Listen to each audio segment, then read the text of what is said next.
After losing her parents, Helen Spencer was left alone and agreed to work as a caregiver for a blind millionaire. But the oddities in his behavior made her doubt whether he was truly blind. Helen woke up that Friday evening to the sound of a phone ringing. Glancing at the clock, she saw that it was already 10 p.m. Her parents should have returned from their country house 2 hours ago.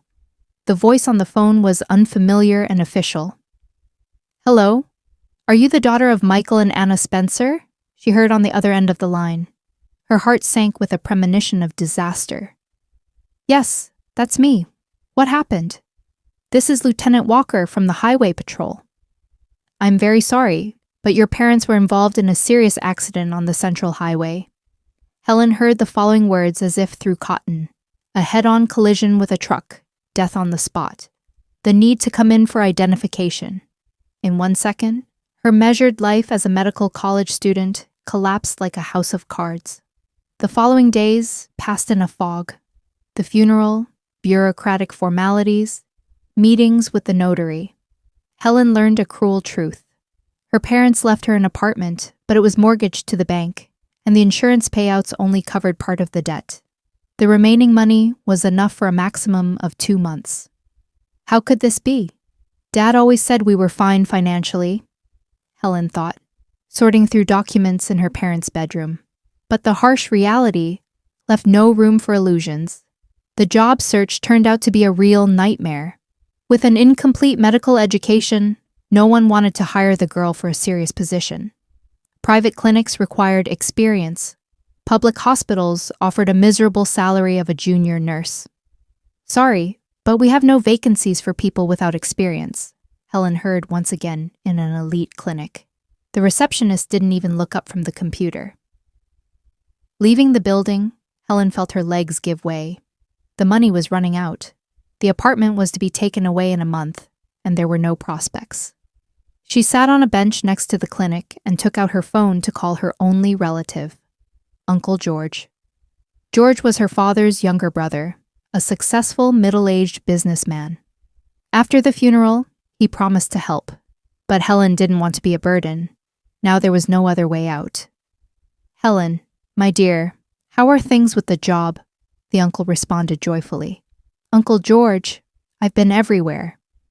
No one hires without experience. And the money? It's almost gone." Helen's voice trembled. "Don't be upset, kid.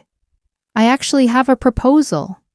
An acquaintance asked me to find a caregiver for his friend. The man is wealthy and is ready to pay well." George quickly explained the essence of the proposal. A certain Andrew Walker, the owner of a chain of elite hotels, lost his sight a year ago and was looking for a caregiver. The salary was 3 times higher than in any hospital, plus accommodation in his mansion. "But uncle, I don't have a diploma. I'm still studying." "You have a medical education, even if unfinished, and most importantly, you are a kind, smart girl. This person is not interested in pieces of paper, but in sincere care. If you want, I can arrange a meeting tomorrow." Helen agreed without hesitation. There was simply no other way out. The next day, George came for her in an expensive black car. On the way, he talked about Andrew Walker. A 35-year-old widower, he lost his wife in the same assassination attempt where he lost his sight. He lives a reclusive life, almost never leaving the house. "Helen, remember the main thing. This man survived a terrible tragedy. Be delicate. Don't ask unnecessary questions about the past." Walker's mansion amazed Helen with its size. The 3-story classic-style building was surrounded by a well-kept territory with a garden and fountains. An elderly butler met them at the entrance. "Mr. Walker is waiting for you in the living room," he said with a slight accent.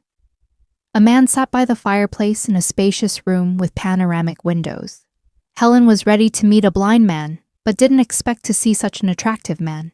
Dark hair, regular facial features, a sporty figure. Only the dark glasses betrayed his ailment. "Mr. Walker, this is Helen Spencer," the uncle introduced. Andrew stood up and reached out exactly in her direction, as if he saw where she was standing. "Very nice to meet you, Helen. Please, have a seat." His voice was deep and confident. Helen sat in the armchair opposite him and carefully listened to the working conditions. Her duties included helping with everyday tasks, accompanying him on walks, reading business documents and correspondence, and organizing meals. "The salary is $100,000 a month plus full board," Andrew said, and Helen almost choked in surprise. She had never seen such money. "Mr. Walker, I must honestly say, I have no experience working as a caregiver. George told me about your circumstances. I need not a professional medic, but a person I can trust. You have an education, you'll learn the rest." Andrew showed Helen the room that was to become her dwelling. A spacious bedroom with a private bathroom, large windows overlooking the garden. After her parents' cramped apartment, this seemed like a palace. "Let's try. If we don't suit each other, we'll part without hard feelings," he suggested, holding out his hand for a handshake. "I agree," Helen answered, shaking his strong male hand. Saying goodbye to her uncle at the threshold, George hugged his niece tightly. "You did great, Helen. You'll be fine here. Call me every day. Tell me how things are." In the evening, settling into her new room, Helen thought about how radically her life had changed. Just a week ago, she was an ordinary student, and now she had become a millionaire's caregiver. Fate sometimes brings the most unexpected turns. The first morning in Andrew Walker's house began for Helen at 6:30. She couldn't fall asleep in the unfamiliar environment for a long time, listening to every sound in the large house. At 6:30, there was a soft knock on the door. "Miss Spencer, Mr. Walker asked to pass on that breakfast will be served at 8 a.m. in the small dining room," the butler James informed. The elderly Englishman had worked in the house for many years and knew all the master's habits. Helen quickly got ready and went downstairs. The small dining room turned out to be a cozy room with large windows overlooking the garden. Andrew was already sitting at the table. A cup of coffee stood in front of him, and a stack of documents lay there. "Good morning, Helen. I hope you slept well." He raised his head when she entered. "Yes, thank you. The room is very comfortable," she answered, sitting opposite. Breakfast was served English style: oatmeal, fried eggs, toast, jam, fresh fruits. Andrew ate neatly, but Helen noticed that he didn't feel for the dishes, but immediately took the necessary items. "Tell me about your typical day," Helen asked. "Wake up at 7, breakfast. After that, I usually work with documents. I need you to read them aloud. Then a walk in the garden, lunch. In the afternoon, I take calls from hotel managers. Dinner at 8 o'clock. In the evening, I usually listen to music or audiobooks." Helen nodded, mentally making a plan for the day.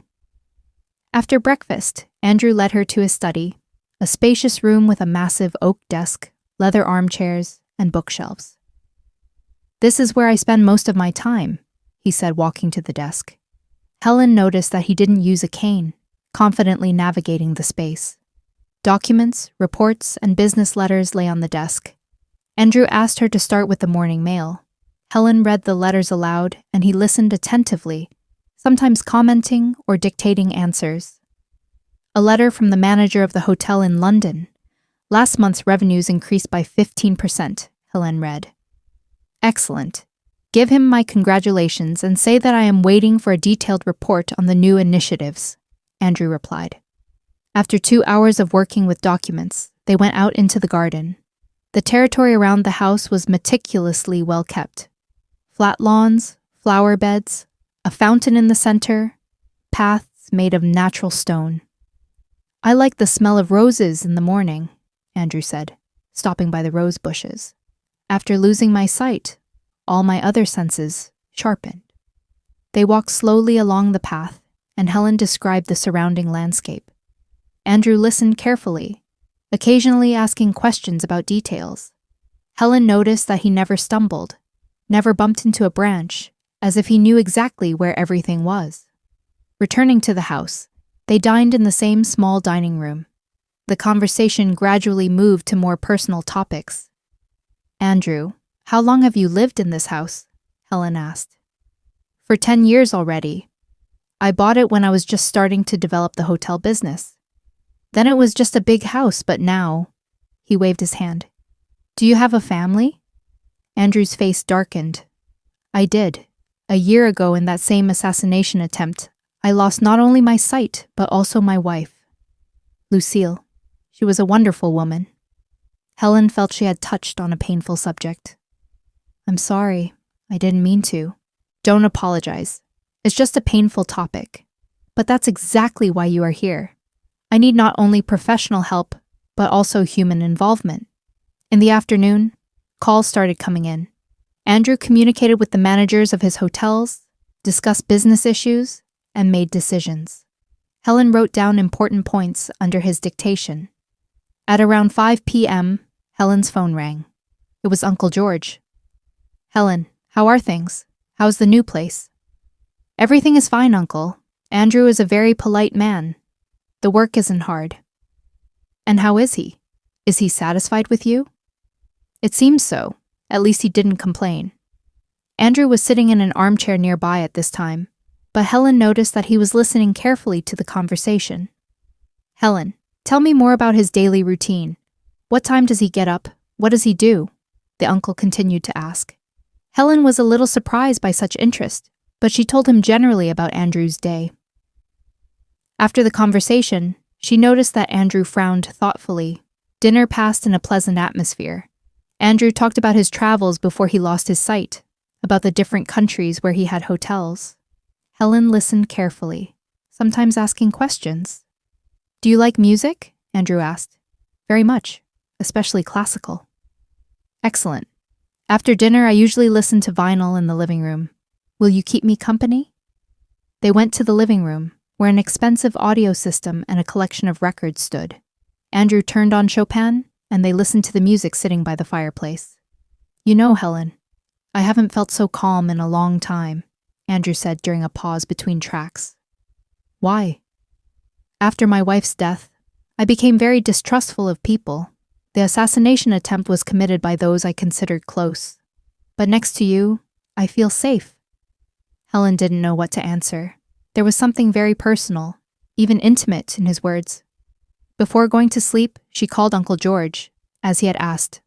"Uncle, everything went well? Andrew is a very tactful person."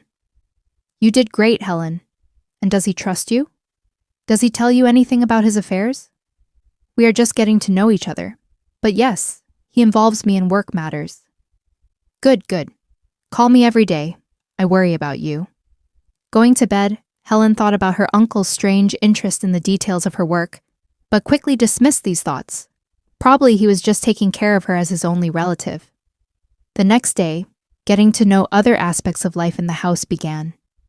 In the morning, a masseur came to Andrew. In the afternoon, a personal trainer arrived. Helen was surprised to see a gym in the basement of the house. Treadmills, exercise machines, even a small pool. "Physical fitness is very important when you can't see," Andrew explained. "You need to compensate for the loss of one sense by developing the others." During the workout, Helen watched Andrew. He exercised with striking confidence, as if he saw every machine. The trainer only slightly corrected his movements. On the third day, an expensive car drove up to the house. A young man of about 30, dressed in an expensive suit, stepped out of it. "David has arrived," James announced. "My nephew," Andrew explained to Helen. "The only relative left." David entered the living room with a wide smile. "Uncle Andrew, how are things? I see you have a new caregiver. Helen, meet David. David, this is Helen Spencer." David shook her hand, carefully looking her up and down. "Very nice to meet you. I hope my uncle isn't too capricious." "Not at all, David. Andrew is a very polite man," Helen answered. "How are things at the Capital branch?" Andrew asked. "Everything is going according to plan. Though, you know, Uncle, some decisions are better made faster. Competitors aren't sleeping." Helen noticed some tension in the conversation. David spoke to his uncle quite freely, sometimes even familiarly. "By practically, Uncle, it's time you thought about transferring some authority. You can't control everything personally," David continued. Andrew tensed up. "As long as I am of sound mind and memory, I will manage it myself." After the nephew left, Andrew was silent for a long time. Helen saw that the visit had upset him. "Not a very pleasant young man," she noted cautiously. "David. He's my brother's son. After his parents died, I raised him like a son. But now," Andrew didn't finish the sentence. In the evening, when they were listening to music, Helen dared to ask, "Andrew, who organized the assassination attempt?" "The police found the culprits." Andrew's face turned to stone. "Formally, yes. They found the perpetrators, 2 mercenaries. But who hired them? The investigation hit a dead end." "But do you have a suspicion?" "A successful businessman always has many enemies, Helen. But most often the blow is struck by those you suspect the least." These words echoed in Helen's head all evening. In a phone conversation with her uncle, she mentioned David's visit. "Ah, the nephew," Uncle George dragged out. "What did he say? What did they talk about?" "Mostly about business. Andrew was upset after he left." "Helen, listen carefully to what they discuss. It might be important to understand how their family works." Helen was again surprised by her uncle's interest, but decided not to focus on it. Passing by Andrew's study late at night, she heard him talking on the phone. His voice was tense, almost angry. "I said, no changes to the company's charter, and don't call me again with such proposals." I wonder who he could be talking to like that. Helen walked past, but the question remained in her head. Something was clearly going on in the house that she didn't understand yet. A week passed since Helen settled into Andrew Walker's house, and the more time she spent with him, the more oddities she noticed in his behavior. For a blind man, he moved around the house with striking confidence. In the morning, reading him mail in the study, Helen accidentally dropped a pen on the floor. She bent down to pick it up, but Andrew quickly reached out and accurately handed her the pen, as if he saw where it had fallen. "Thank you," Helen muttered, looking at him in puzzlement. "My hearing has become very sharp after losing my sight," Andrew explained, but there was some uncertainty in his voice. But it wasn't just about hearing. When they walked in the garden, Andrew unerringly turned his head towards flying birds, following their flight. Once he even pointed with his hand. "Look, what a beautiful butterfly landed on the rose." Helen followed the direction of his gaze and indeed saw a bright yellow butterfly. "How could you?" "By the movement of the air, by the smell," Andrew answered quickly. Even stranger seemed Andrew's behavior during lunch, when Helen decided to change clothes after a walk. She entered the living room, thinking he had stayed in his study, and started taking off her soiled blouse. Suddenly she heard, "Helen, maybe it would be better if you changed in your room?" She turned around sharply. Andrew stood with his back to her by the window, but somehow he knew exactly what she was doing. I thought you weren't here," she muttered in embarrassment, pulling her blouse back on. "I heard you come in, and by the sound I understood." Again this unconvincing explanation, but the strangest situation happened a few days later. Helen brought him tea in his study and saw that several photographs were laid out on the desk. These were pictures of some buildings, documents, and plans. "Andrew, are you studying photographs?" she asked, unable to contain her curiosity. Andrew turned around sharply, and for a second it seemed to Helen that he was looking right at her. "These are materials for a new project. James describes the images to me." But James was not around, and the photographs lay exactly as if someone had been carefully examining them. Helen started watching more closely. During phone negotiations, Andrew sometimes made notes, tracing a pen on paper. When she later looked at the sheets, there were not chaotic lines, but perfectly readable notes. "How do you write so neatly?" she asked once. "Practiced a lot. After losing my sight, I had to relearn a lot," he answered. But Helen noticed how the muscles of his face tensed up. The most suspicious behavior she noticed was when unfamiliar cars drove up to the house. Andrew always somehow knew about this immediately, although the study windows faced the other way, and the sound of the engine was barely audible. "Someone is coming to us," he would say, getting up from his desk. "How do you know?" "I heard the car. Every car has its own engine sound." But one day, Helen specifically listened closely. No sound of a car was heard, and 5 minutes later a car with a courier indeed drove up. Even stranger was how Andrew reacted to people. When business partners came to him, he seemed to see their gestures and their facial expressions. During one meeting, a guest inconspicuously twisted his finger at his temple when Andrew was saying something. Andrew sharply interrupted his speech and said coldly, "Mr. Peters, if my proposals seem unreasonable to you, you can leave my house." The guest turned pale. I didn't say anything. Your facial expressions speak louder than words. How could a blind man see facial expressions? Helen decided to conduct her own experiment. During dinner, she inconspicuously took off a shoe and put it in the aisle between the table and the door. Andrew got up to take something from the sideboard, walked across the room, and neatly stepped around the shoe without even slowing his pace. "Andrew, how did you know about the shoe on the floor?" she asked directly. He froze in place, and in the ensuing silence only the ticking of the clock on the mantelpiece could be heard. "By the smell of leather, finally," he said, "and by the change in the sound of my own footsteps." The explanation sounded unconvincing, but Helen decided not to insist, although an incredible thought spun in her head. What if Andrew is not blind at all? These suspicions intensified after conversation with Uncle George.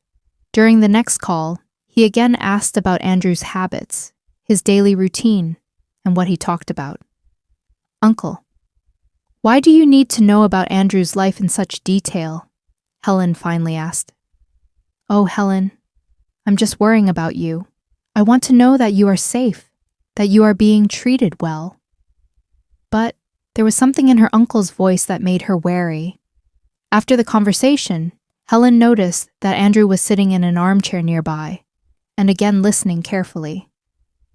"Your uncle is a very caring person," he noted. "Yes, he's the only relative I have left, and he knows my family well." "I don't know, and why are you asking?" Andrew remained silent.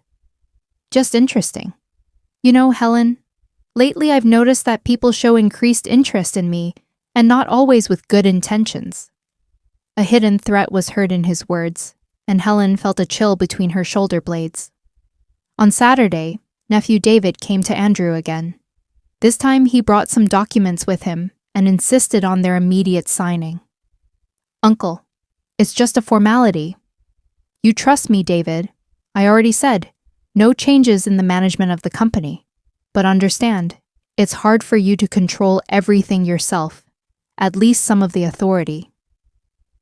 "No." Helen noticed that Andrew, listening to his nephew, clenched his hands into fists. And when David took a pen from the table to sign the documents, Andrew followed his movements with his eyes. After David left, Andrew was clearly upset. "Helen, tell me honestly, what do you think about my nephew?" "Honestly, it seems to me he is in a hurry to get control over your business." "That is exactly what worries me." Late at night, Helen made up her mind. One time after dinner, she noticed that Andrew forgot to turn off the desk lamp in his study. She quietly approached the door and peeked inside. Andrew was sitting at the desk, and by the light of the lamp, he was looking at the photographs lying on the desk. Helen backed away from the door. Her heart was pounding wildly. Andrew was not blind. He could see.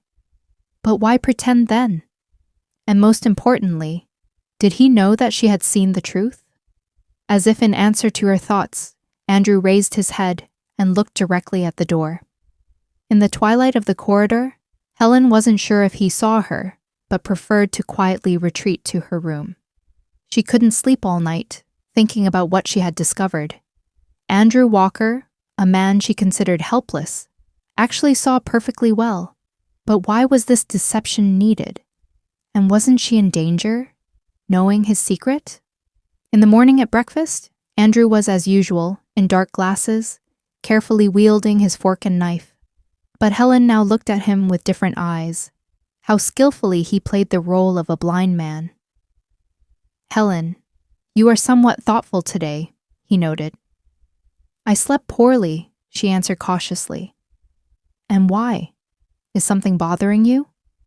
In his voice she heard something like a warning. He knew that she knew, and now an invisible veil of understatement and mutual suspicion hung between them. "Nothing special, just getting used to a new place." "I understand. You know, Helen, trust is a very important thing, especially between people who live under the same roof." "Yes, I agree. And sometimes what seems like deception can actually be a way of protection." Helen understood. This was an almost direct confession. Andrew was letting her know that he knew about her discovery, but was not ready to speak openly yet. That day she noticed that he watched her more closely. When Uncle George called in the evening, Andrew didn't even pretend that he wasn't listening to the conversation. "Uncle, everything is fine," Helen said cautiously, feeling Andrew's heavy gaze on her. "Helen, and how is Andrew's health? Is his eyesight getting worse? Is he thinking about surgery?" These questions seemed very strange to Helen. Why did her uncle need such details about the state of Andrew's eyesight? "No, Uncle. He didn't talk about any surgeries." "I see. And what are his plans? Maybe he is going to travel somewhere?" After the conversation, Helen saw that Andrew was gripping the armrests of his chair so tightly that his knuckles turned white. "Your uncle shows surprising care for my health," he said after a pause. "He just worries about how I cope with the work." Possibly. Or possibly, he is interested in something else. Helen felt that she was drawn into some game, the rules of which she did not understand. Andrew is hiding something. Her uncle is acting suspiciously. His nephew insists on transferring business management to him. And in the center of all this is her, a girl who was just looking for a job after her parents died. She slept poorly again that night. Questions swarmed in her head. What if Andrew isn't just pretending to be blind, but is preparing some complex operation against his enemies? What if Uncle George didn't place her with this particular man by accident? And the scariest thing, what will happen if Andrew decides that she knows too much? The answers to these questions were to come very soon, and Helen felt that her quiet job as a caregiver was coming to an end. The decisive moment came 2 weeks after Helen first suspected Andrew of deception. This night was remembered by her for a long time as a turning point in their relationship and in this whole strange story. Helen woke up at about 2 a.m. from thirst. Quietly getting out of bed, she headed to the kitchen for water. The mansion was plunging into the silence of the night. Only the old floorboards under the carpet creaked slightly under her steps.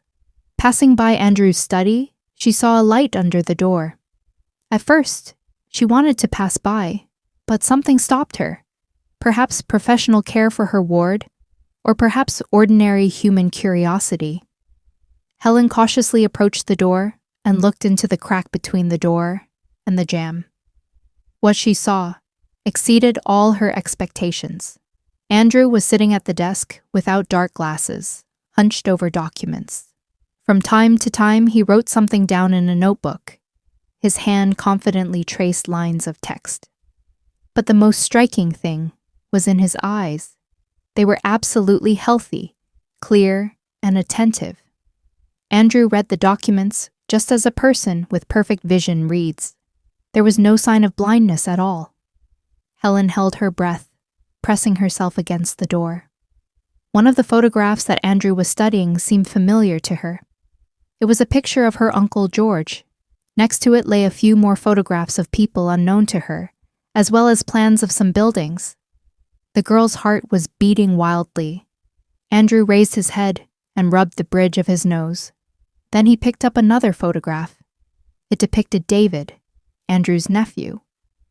But the way Andrew looked at this picture gave Helen goosebumps. His eyes were full of cold fury. Suddenly, Andrew sharply turned his head towards the door. Helen barely had time to jump aside, pressing herself against the corridor wall.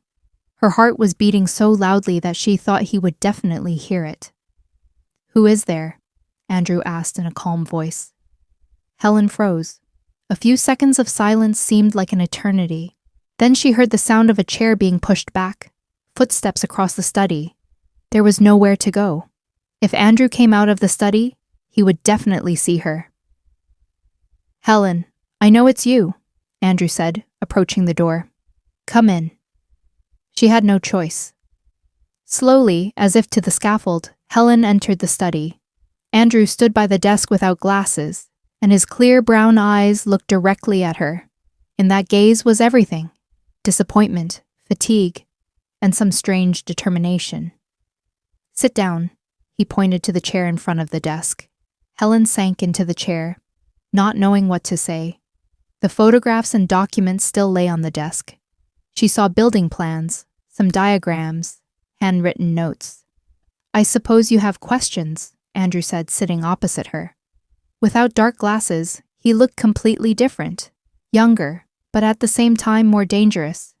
You are not blind," Helen whispered. "No, not blind. But why? Why this deception?"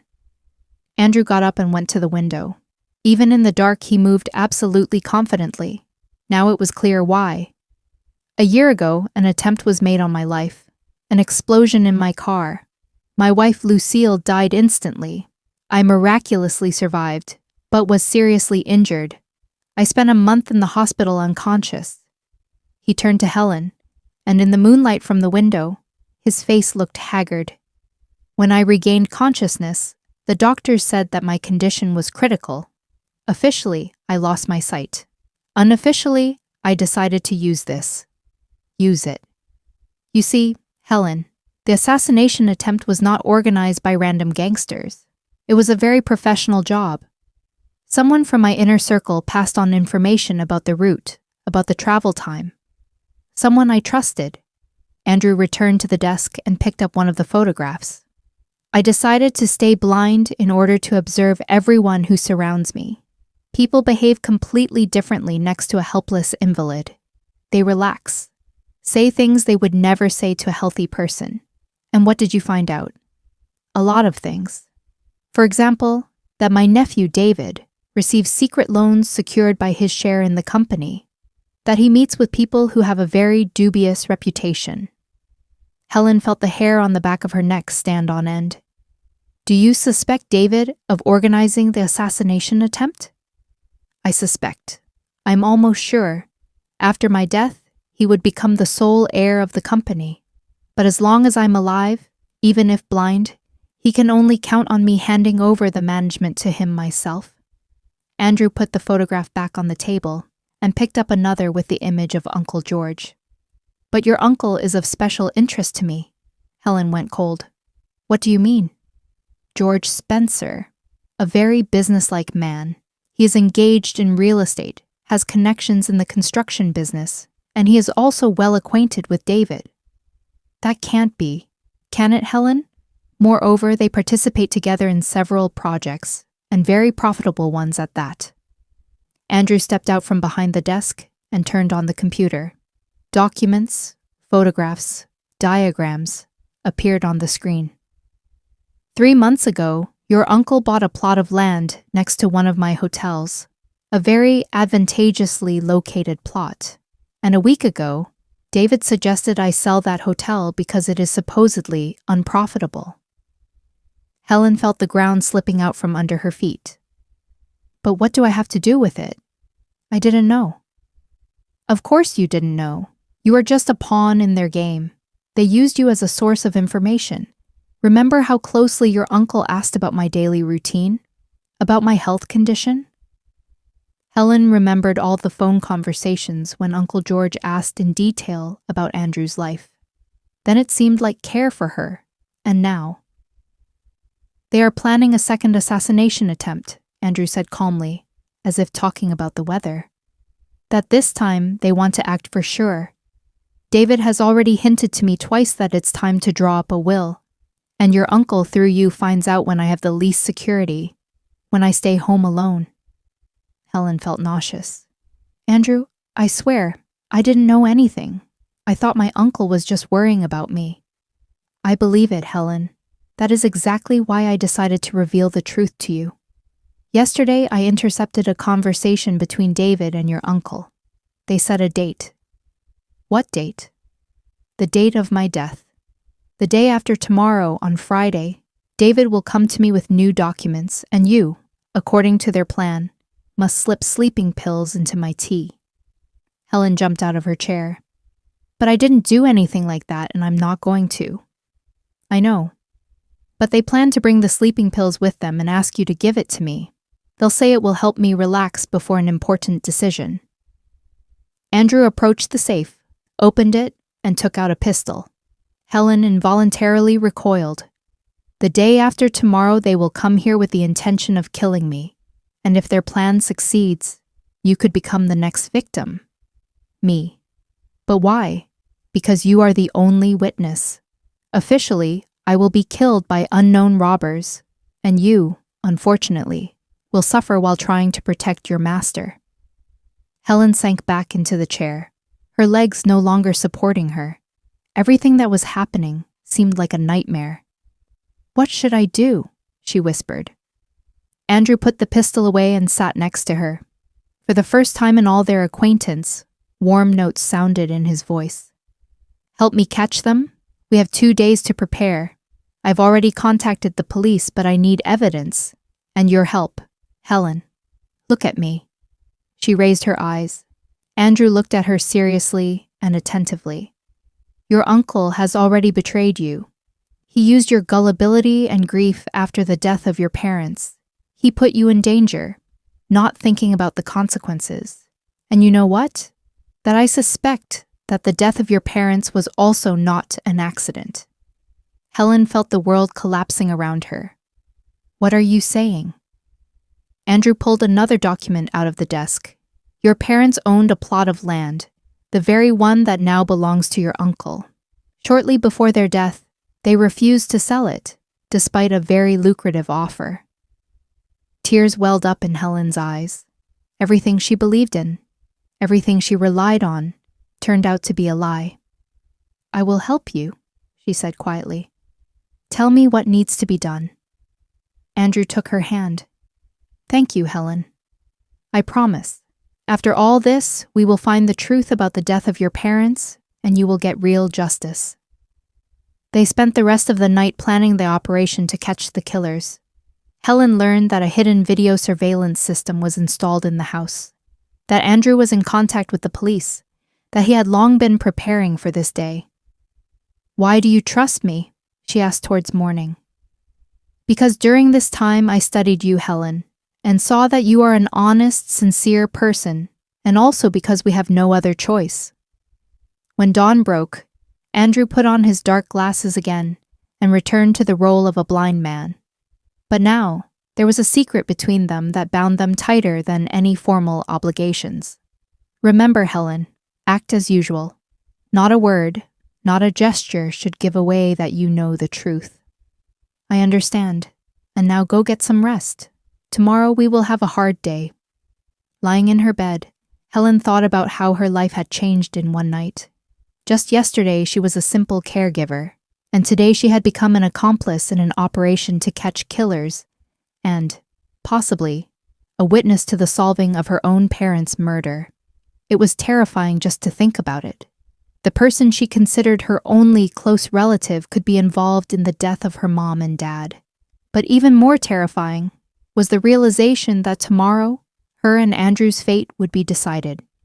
The next day, Helen had a hard time portraying the usual routine, knowing what she knew now. At breakfast, Andrew was, as always, in dark glasses, carefully wielding the dishes. But there was now an invisible bond, a secret understanding between them. "David will come to us today," Andrew announced, as if casually. "He called early in the morning, said he had urgent documents for signing." Helen nodded, trying not to show her excitement. "What time will he be here? After lunch? By the way, Helen, I have a headache. Could you prepare me some herbal tea?" The recipe is in the kitchen cabinet. She understood. This was a rehearsal. Tomorrow they will ask her to give Andrew sleeping pills, and today they need to practice the situation. David arrived at 3 p.m. He looked nervous, kept glancing at his watch and fingering a folder with documents. Helen served the tea and sat in a corner of the living room, with a book, as usual. "Uncle, I brought a new version of the agreement on the transfer of authority," David began. "The lawyers have finalized all the details." "David, I already said I am not ready for any transfers yet," Andrew answered calmly. "But uncle, understand, managing a business from a distance is very difficult.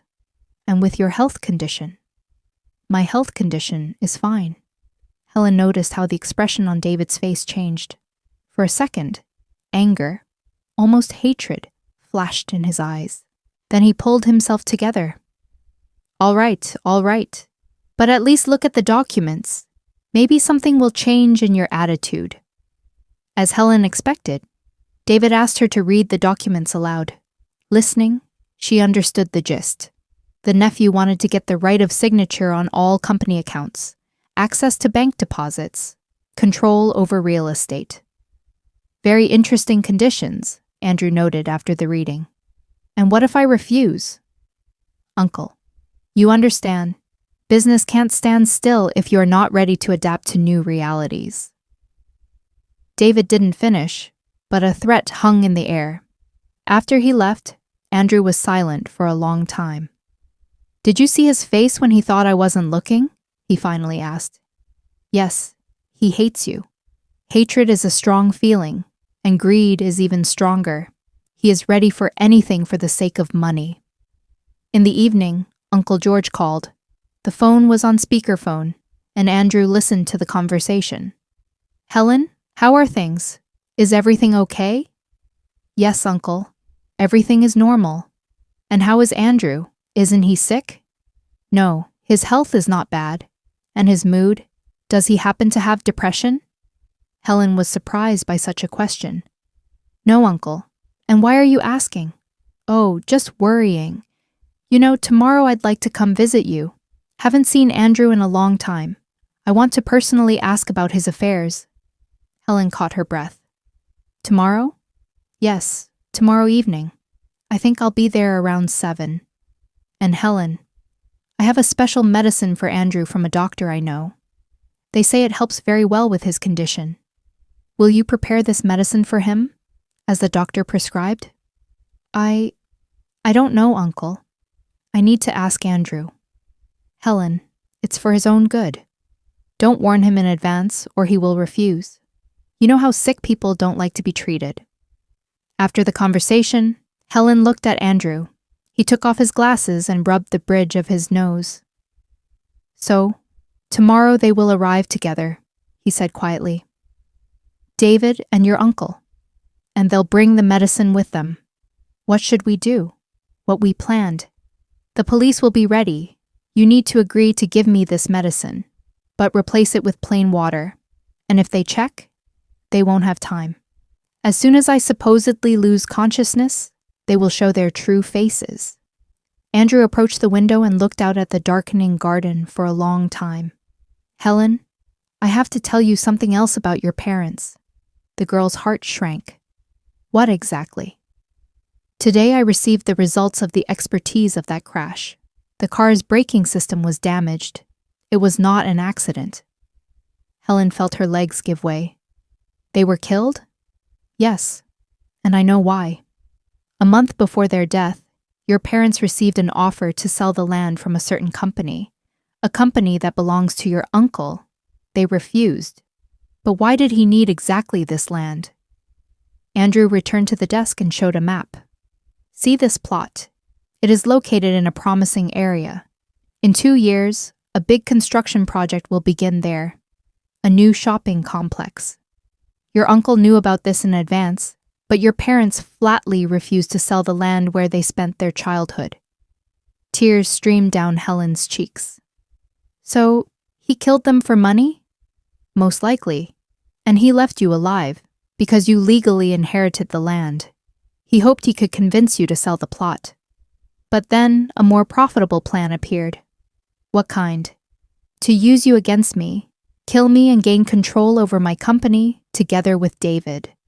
And your parents' land as a bonus." Andrew sat next to Helen and took her hand.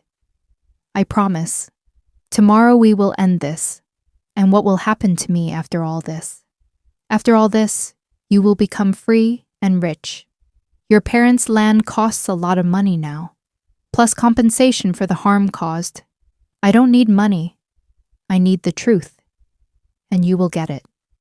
The night passed almost without sleep. Helen imagined tomorrow again and again. And if something goes wrong, and if David and her uncle realize it's a trap, and if they bring real poison instead of sleeping pills. In the morning at breakfast, Andrew was as calm as ever. Today is the decisive day, Helen. Remember, behave naturally. They shouldn't suspect anything. And the police? The police are already aware. As soon as I give the signal, they will enter the house. What signal? I will drop the glass with the medicine. This will mean that we have enough evidence. The day dragged on unbearably slowly. Helen reread the same page of a book over and over, not understanding a word. Andrew worked in the study, but she saw that he was also nervous. At 6:30, a car drove up to the house. David and George got out of it. They quietly talked about something by the car, then headed towards the house. "Helen, my dear," the uncle exclaimed joyfully, hugging his niece. She forced herself to smile.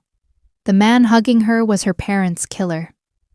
"Andrew, how are things? How is your health?" The uncle shook Andrew's hand.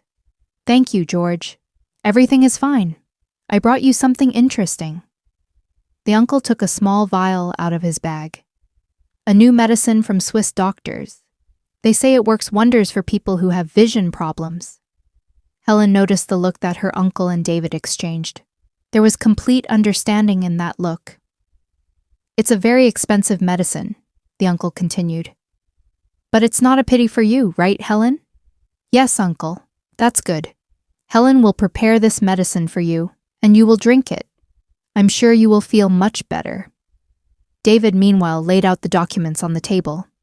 "Uncle, while the tea is being prepared, we can calmly discuss all the issues, without unnecessary emotions." Andrew nodded. "All right, Helen. Please prepare it." Helen took the vial. The liquid inside was clear, odorless. She went to the kitchen, poured water into a glass with trembling hands, and pretended to add the contents of the vial. When she returned, the conspirators were sitting at the table, discussing something. Seeing her, they fell silent. "Here is your medicine, Andrew," Helen said, holding out the glass. Andrew took the glass and brought it to his lips. At this moment, David and Uncle George intently watched his every move. "To health," Andrew said, and took a sip. No one else said a word. Everyone waited. The minutes dragged on like hours. Andrew took a second sip, a third. Uncle George and David didn't take their eyes off him, waiting for the medicine to take effect. Helen sat in the corner, trying to look concerned.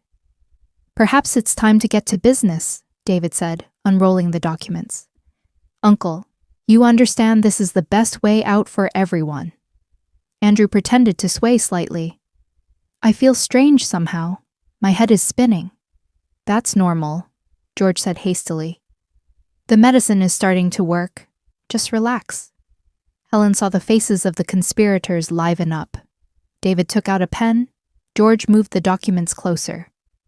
"You'd better lie down on the sofa, Andrew," Helen offered solicitously, playing her part. Yes. Lie down, Uncle. Rest a bit." David picked up. Andrew stood up, swayed, and walked to the sofa. He settled himself half lying down, closing his eyes. "Excellent," George whispered to David. "In about 5 minutes he will be ready to sign anything.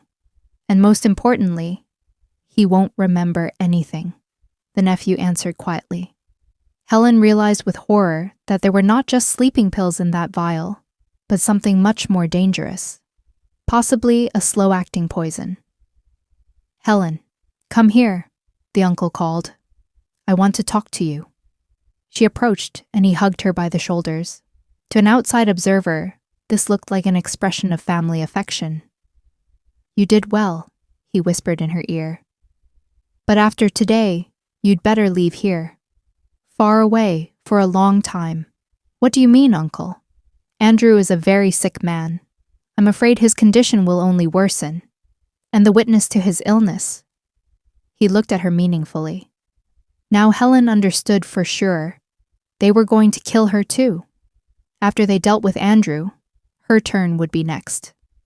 Meanwhile, David approached the sofa. "Uncle, how are you? Feeling better?" Andrew mumbled something unintelligible, as if in a semi-stupor. "Perfect. Now you can sign the documents and the will at the same time." "The will?" Helen asked. "Of course," George smirked. "Andrew has long intended to draw it up, as a responsible person." David lifted Andrew's head and shoved a pen into his hand. "Come on, Uncle. Sign here. These are important documents." Andrew lethargically traced the pen on the paper, supposedly trying to sign. At this moment, Helen saw him inconspicuously making notes on a napkin next to him. "Something is not working out," Andrew muttered. "Very bad. Don't worry, Uncle. You will feel much better soon," David said ominously. George went to the window and looked out. "David, we need to hurry. The neighbors might notice our car." Yes, Andrew. Try to concentrate. These are the last documents you will have to sign." Threatening notes appeared in David's voice. The mask of the caring nephew completely fell off. Andrew made a few more movements with the pen, then his hand fell limply. "Done," David said, taking the documents. He signed everything needed. "And what about him now?" George asked. "What we planned, a heart attack from a drug overdose. By morning, it will all be over." Helen understood the moment of truth had come. But Andrew lay motionless, not giving the agreed signal. "And the girl?" George nodded towards Helen. The girl saw her uncle suddenly feel bad. She tried to provide first aid, but, unfortunately, didn't have time. From grief and stress, she had a nervous breakdown. She will require long-term treatment in a psychiatric hospital. "Uncle George," Helen said quietly, "did you kill my parents?" George turned to her.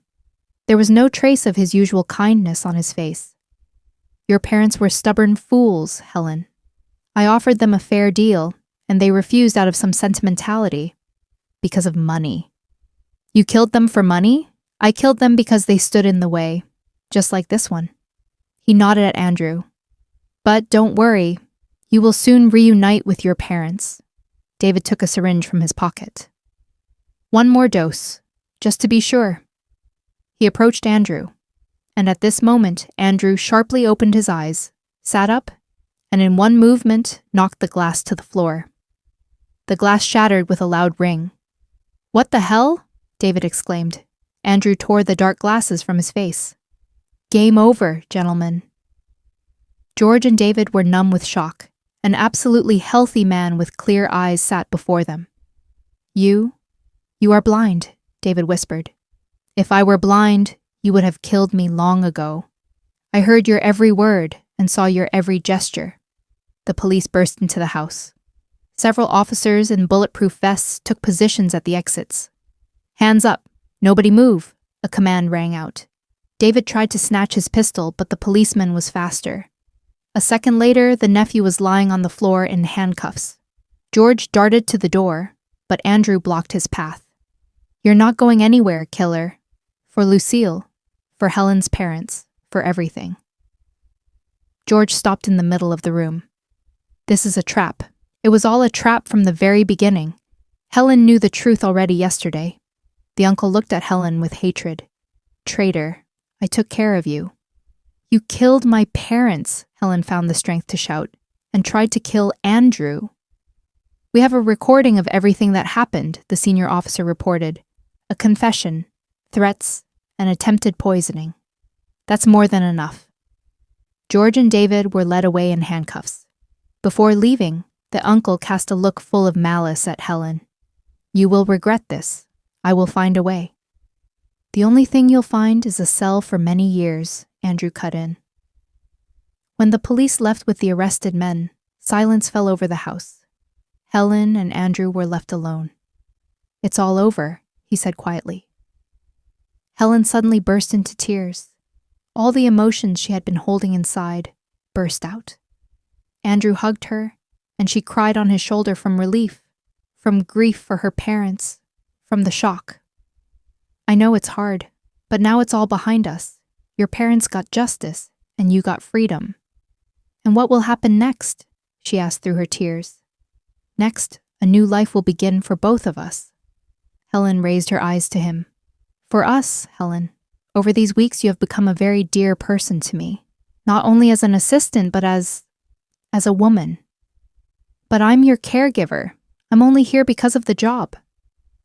"The job is over, but the feelings remain, if you share them." Helen looked into his eyes, those brown eyes that had hidden behind dark glasses for so long. There was so much warmth in them, so much sincerity. "I don't know. Too much has happened. I understand. Take time to think. No one is rushing you." That night, Helen couldn't sleep for a long time. Nothing remained of her past life. No illusions about her uncle, no belief in the accidental nature of her parents' death, no caregiver job. But something new appeared, the possibility of a real relationship with a man who entrusted her with his secret and his life. And there was also hope for justice, and for a future in which there would be no place for lies and betrayal. 3 months passed since the arrest of George and David. Helen still lived in Andrew's house, but no longer as a caregiver, but as... She herself didn't exactly know how to designate her status. Andrew delicately offered her to stay until she decided what to do next. The trial took its course. George and David were kept in custody. Their lawyers tried to get the sentence mitigated, but the evidence was so obvious that it seemed a hopeless case. Detective Mary Cole became a frequent guest in Walker's house. She meticulously collected all the details of the case, and every visit brought new revelations. "We found the person who ordered your parents' murder," she informed Helen. "During one of such visits, George Spencer indeed organized the car crash. The hitman has already testified in exchange for a mitigated sentence." Helen clenched her fists. It was painful to listen to the details, but she had to know the whole truth. "And the plot of land?" "The plot has been returned to you by court order. Moreover, you are entitled to compensation for moral damages. The amount is quite large, about 15 million. "I don't want money for my parents' death." "I understand your feelings, Miss Spencer, but this is the restoration of justice. Besides, your uncle must compensate for all the damage he caused." Andrew, sitting nearby, took Helen's hand. "This money can help you start a new life. That's exactly what your parents would have wanted." As for David, his crimes turned out to be even more extensive. The investigation discovered that over the past year, he systematically embezzled company funds, prepared documents to transfer management to himself, and even tried to bribe some hotel managers. "He stole more than $8 million from the company," Andrew said at dinner. "He spent the money on gambling and investments in dubious projects. The company stood on the brink of bankruptcy in one of the branches, and all this time he played the caring nephew. People are ready for a lot for the sake of money, Helen, especially when it comes to a large inheritance." The most shocking discovery was the connection between George and David.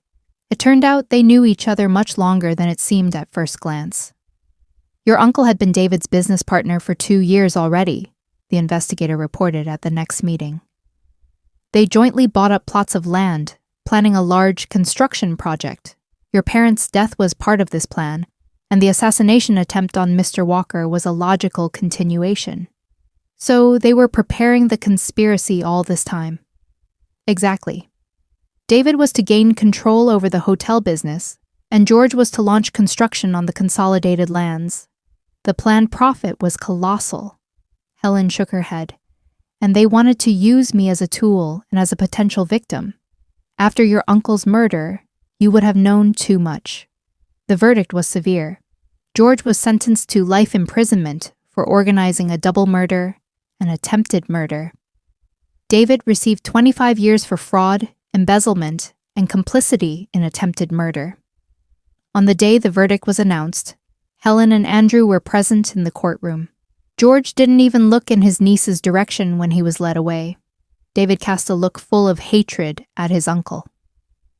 Justice has triumphed, Andrew said as they left the courthouse. Yes, but it won't bring my parents back. No, but now they can rest in peace. That evening, for the first time, they spoke openly about the future. Helen, I understand that the last few months have been very hard for you, and I don't want to pressure you, but I need to know what you are going to do next. They sat in the living room by the fireplace, as on that first evening a few months ago, but now there were no secrets between them. I've thought about it, thought a lot. And what conclusion did you come to? Helen stood up and went to the window. Spring flowers were blooming in the garden. Everything around was awakening to a new life. I want to finish my medical education, get a diploma. Excellent idea.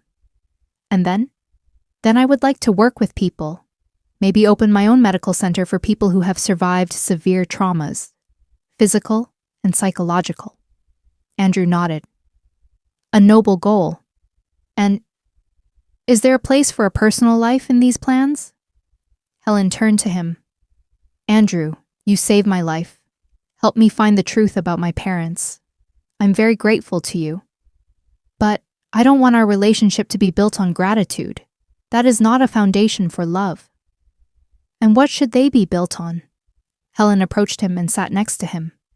On trust, on mutual respect, on the fact that we went through difficulties together and remained human. Andrew took her hand. Helen, I fell in love with you, not out of pity, not out of gratitude for your help. I loved you for your honesty, for your strength of spirit, for the fact that you entrusted your life to me, knowing the truth about who I am and what you are offering, to marry me, to become my wife, to share with me not only a house, but also a life. Helen was silent for a long time, then smiled. And what about my studies? My plans? All this can be combined. I will help you with your studies, and we will open the medical center together. I as an investor, you as a medic, and the soul of the project. This is a serious proposal, the most serious in my life. Helen looked into his eyes. There was sincerity in them, which she had learned to trust over these months. Yes, she said quietly. I agree. The wedding took place half a year later, when the trial was completely over. It was a small ceremony with only the closest people. Helen didn't want a lavish celebration so soon after everything she had experienced. James, the old butler who had become almost like family to her during her time in Andrew's house, walked her down the aisle. Your parents would be happy, he whispered, giving her hand to Andrew. Detective Mary Cole, who had become a close friend of the family while working on the case, acted as a witness. After the ceremony, the newlyweds went on a honeymoon to Italy. Andrew showed Helen his hotels and talked about plans for business development. But the main thing was something else. They talked about the future, made plans for their life together. You know what I realized over these months? Andrew said one evening, as they sat on the hotel terrace overlooking the sea. That real blindness is brought not by damaged eyes, but by a damaged heart. The thirst for money, envy, betrayal. They blind a person worse than any disease. And what gives sight? Love, trust, honesty with oneself and with others. Helen took his hand. Then we both gained our sight. A year later, they opened the New Life Medical Center. Helen had received her diploma by then and specialized in the rehabilitation of people after injuries. Andrew provided financing and management. The center quickly gained a reputation. People from all over the country came here, those who had survived accidents, illnesses, psychological traumas.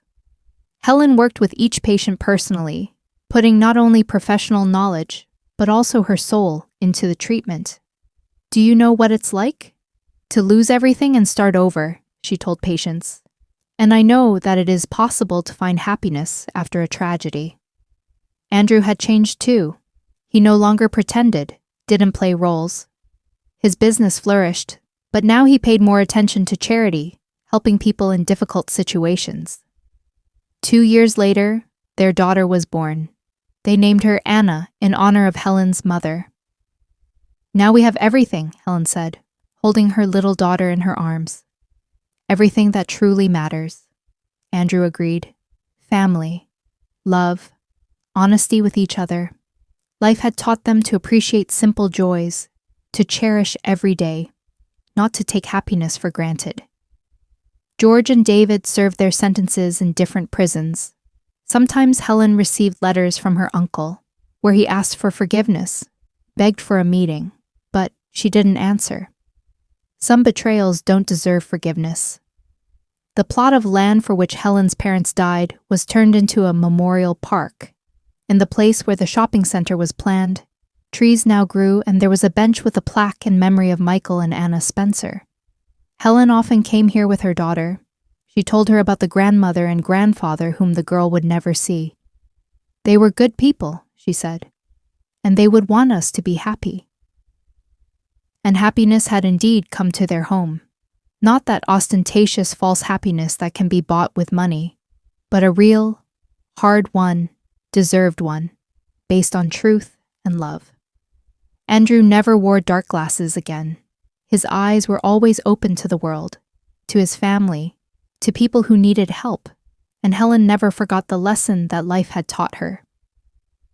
True blindness is the inability to see the good in people, and true sight is the ability to find the light even in the darkest circumstances. Their story became a legend among the staff of the medical center and Andrew's hotels, a story about how love and truth always defeat lies and betrayal, about how sometimes you need to lose everything to find true happiness. And every evening, when Helen and Andrew put their daughter to bed, they looked at each other and understood.